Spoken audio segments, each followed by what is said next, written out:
बच्चों, आज हम पढ़ने जा रहे हैं कक्षा 8 की वसंत पाठ्य पुस्तक का पाठ 9 कबीर की साखियाँ। तो पहले जान लेते हैं कबीर के जीवन परिचय को। निर्गुण भक्ति धारा के कवियों के प्रमुख नाम रखने वाले कबीर का जन्म सन 1398 ईस्वी में काशी वाराणसी में हुआ था। इनका पालन पोषण नीरू नीमा नामक जुलाहा दंपति ने किया था। जुलाहों का व्यवसाय होता है कपड़े को बिनना, अर्थात कपड़े की बिनाई करना। अनपढ़ कबीर के गुरु रामानंद थे, जिनसे उन्होंने निर्गुण भक्ति की दीक्षा ली थी। उनकी मृत्यु सन 1518 ईस्वी के आसपास हुई थी। कबीर की प्रामाणिक रचना बीजक है, जिसके 3 भाग हैं, साखी, सबद और रामायणी। कुछ लोग इनकी रचनाओं का संग्रह कबीर ग्रंथावली को भी मानते हैं। प्रस्तुत पाठ कबीर की साखियाँ भक्तिकालीन लोकप्रिय काव्य का सुंदर उदाहरण है, जिसमें कवि ने बड़े स्पष्ट रूप से अपने विचारों को प्रकट किया है। इन साखियों में ज्ञान की महिमा, ब्रह्मा आडंबरों का विरोध, मनुष्यों को संयमपूर्ण व्यवहार करने, मन का घमंड त्याग कर शालीन व्यवहार करने पर बल दिया गया है। उन्होंने आडंबरपूर्ण भक्ति पर प्रहार करते हुए कहा है कि मन को नियंत्रण में किए बिना ईश्वर की सच्ची भक्ति अर्थात उनका सुमिरन नहीं किया जा सकता। जाति न पूछो साध की, पूछ लीजिए ज्ञान, मोल करो तरवार का, पड़ा रहन दो म्यान। यह पूछो शब्द से तात्पर्य है पूछना, ज्ञान अर्थात ज्ञान की बातें, मोल करो मतलब मोल भाव करना, दाम लगाना उसका, म्यान जिसमें कि तलवार रखी जाती है, यानी कि तलवार रखने का आप उसको कवर भी कह सकते हैं। इस दोहे में कवि ने मनुष्य को जाति पाति की भावना त्याग कर उससे ऊपर उठने की सलाह देते हुए कहा है कि मनुष्य को ज्ञान की बातों से ही मतलब रखना चाहिए। कबीरदास मनुष्य से जाति को महत्व न देने तथा सिर्फ ज्ञान को ही महत्व देने के विषय में समझाते हुए कहते हैं कि मनुष्य को कभी भी साधु की जाति के विषय में जानने की इच्छा नहीं करनी चाहिए। साधु से अधिकाधिक ज्ञान की बातें पूछनी चाहिए। कारण यह है कि मनुष्य का भला साधु की जाति से नहीं है, बल्कि उससे प्राप्त ज्ञान से है, उससे मिलने वाली ज्ञान युक्त बातों से है। वे मनुष्य को म्यान का मोलभाव न करके तलवार का मोलभाव करने की सलाह देते हैं, क्योंकि मनुष्य को तलवार से काम कर लेना है, म्यान तो तलवार रखने के लिए होती है। यानी कि म्यान सोने की है, चांदी की है, लकड़ी की है, किससे बनी है, इससे कोई फ़र्क नहीं पड़ता। फ़र्क पड़ता है उसके अंदर रखी तलवार से कि वो कितनी धारदार है। तो इसी तरह साधु की जाति भी कोई महत्व नहीं रखती, बल्कि उसके अंदर निहित ज्ञान ही महत्व रखता है। उपरोक्त दोहे में तद्भव शब्दों से युक्त बोलचाल में प्रयुक्त साधारण सी भाषा का प्रयोग किया गया है, और ये जो प्रस्तुत काव्यांश था वो दोहा छंद में रचित है। आवत गारी एक है, उल्टत होई अनेक। आवत गारी एक है, उल्टत होई अनेक, कहे कबीर नहीं उलटिए, रही एक की एक।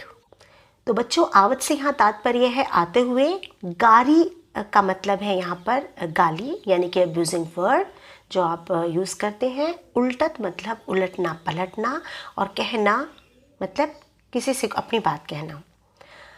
कवि ने इस दोहे के माध्यम से मनुष्य को गाली ना देने की शिक्षा दी, अर्थात अपशब्दों का प्रयोग ना करने के लिए कहा है।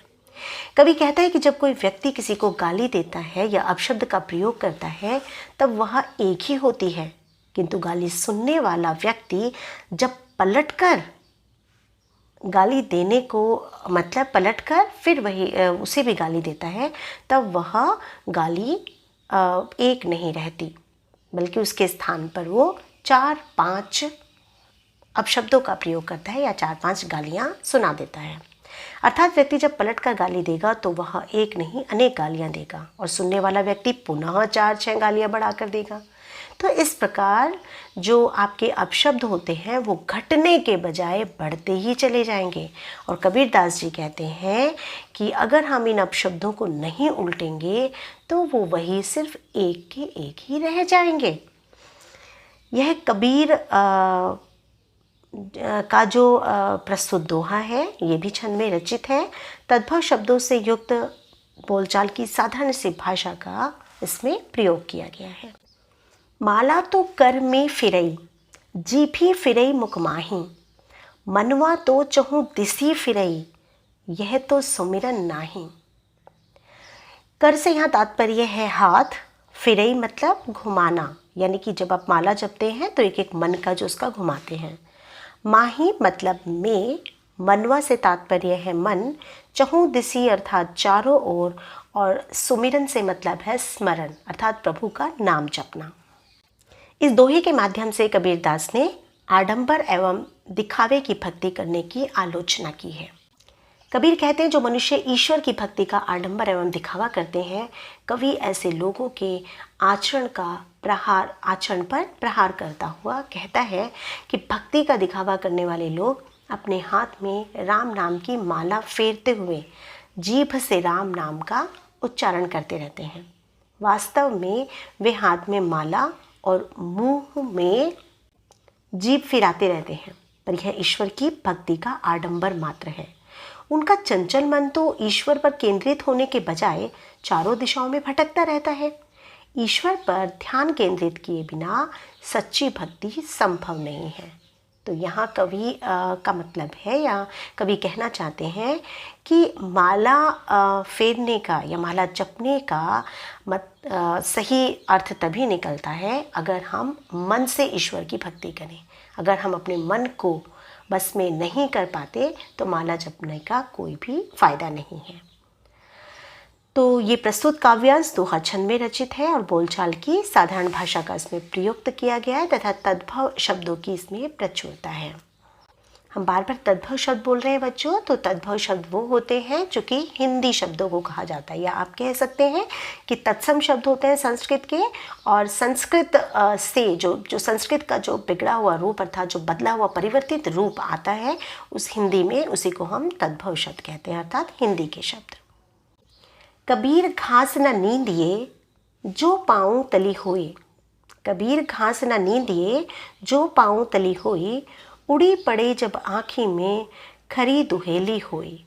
तो घास से तो यहाँ तात्पर्य है तिनका, नींदिए मतलब निंदा करना अर्थात किसी का अपमान करना, पाँव से मतलब है यहाँ पर पैर, तली मतलब नीचे, उड़ी मतलब उड़कर, और खरी से यहाँ तात्पर्य है पीड़ा या कष्ट।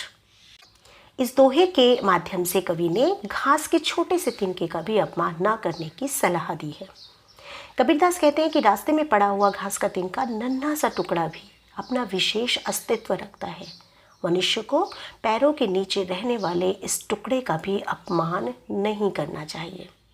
यही नन्हा सा टुकड़ा हवा के साथ उड़कर जब मनुष्य की आँख में गिर जाता है तो यही तृण, ये जो घास का जो टुकड़ा है, अत्यंत कष्टदायी बन जाता है। मनुष्य जब तक उस तिनके को अपनी आँख से निकाल नहीं देता तब तक उसे चैन नहीं मिलता।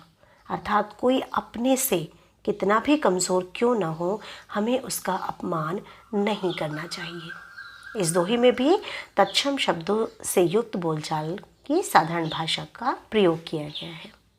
जग में बैरी कोई नहीं जो मन शीतल होए, या आपा को डारी दे दया करे सब कोई। जग अर्थात संसार, बैरी मतलब शत्रु या दुश्मन, और शीतल से यहाँ तात्पर्य है ठंडा, आपा मतलब घमंड, कोई का मतलब है कोई भी। तो इस दोहे के माध्यम से कवि ने मनुष्य को अपने मन का घमंड त्याग कर सबसे मधुर वाणी बोलने की शिक्षा दी है। कबीरदास मनुष्य को उसका घमंड त्यागने की शिक्षा देते हुए कहते हैं कि संसार में कोई भी मनुष्य किसी का जन्म से दुश्मन नहीं है एक दूसरे से।